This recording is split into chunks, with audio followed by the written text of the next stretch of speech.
All right, and let's go into style. How would you describe the style that you take to weddings? How does it correlate to, say, your documentaries? I know you're really fond of those. You've done a lot of those.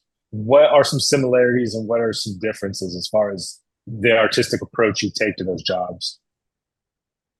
Yeah, so for a documentary, for example, I mean, you're trying to tell a direct story, maybe to somebody who knows absolutely nothing about the story. So you really have to Mm-hmm. build it from scratch. Weddings are a little different, where the people who are going to be watching them kind of already know the story. They know the couple know themselves, the parents know them. So you're Mm-hmm. not, this isn't really going out to a wide audience of people, right? Right. Now, if you can Mm-hmm. get stuff that you would get in a documentary, such as interviews and voiceovers, I do like to incorporate those. But I would say my wedding style is going to be overly cinematic. Mm-hmm. Like in a documentary, you would never shoot everything on a gimbal and Right. all at 1.4. You get what I'm saying? Like really Yeah. to me what the wedding film is just a triggering mechanism. It should trigger your memories. So let's say Mm-hmm. you're like 65 years old, 75 years old, and like your memory's starting to get kind of bad. You would be able to re-trigger some of those memories, I believe, by watching a Mm-hmm. wedding film, that's shot well. Um, because people can just instantly remember things when they unlock that door, right? Right. So for Mm-hmm. me, that's what it's more about. So I don't focus as much as I would in a documentary about like building the story out and having all these crazy different compositions and interviews and things like that.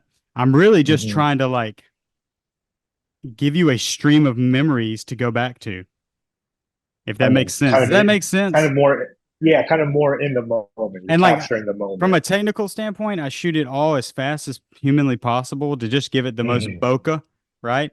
I shoot Okay. everything at Okay. 50 mil Hmm. unless it's like a drone shot because I don't, I'm more like focused on the people, you know? Like I know a Right. lot of people like to Right. shoot like a lot of wide shots on 16 millimeters, but I don't care to see every wall of the venue.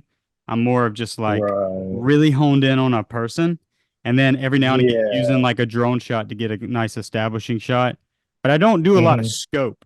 Like it's all mid to telephoto. Okay. That makes Okay. sense. Okay. Did And that that's why you like answer? to stick. Yeah, absolutely. And that's why you like to stick with 50 mil because you're kind of close up on people and things can get kind of weird looking when you're wide on a face. Dude, And 100, a 100%. bride doesn't want that. Yeah. So I think 50 our mil I think for our eye weddings. sees between 35 and 50 personally. Absolutely. And when you're Yep. zoned in Yep. on something, it's about 50. And the other thing that 50 Hmm. does is it's not quite a telephoto, but it's not quite Hmm. a wide lens, so you don't have to get as close to people. It's Hmm. less awkward. If I've got a Okay. 16 mil on to like frame them up and fill the frame, I would have to be Hmm. like right up on them. Okay. And I mean, I Okay. don't know. Yeah. At your wedding And day, it gets weird. you don't want to like smell the videographer, right? They should never be Yeah, able to smell exactly. you. So Right. with the with the 50, you can stay about 10 foot back and still have a like tight shot. Okay. Okay. Okay. Okay. So if let me ask you another question. So you're on a gimbal, you're shooting a wedding.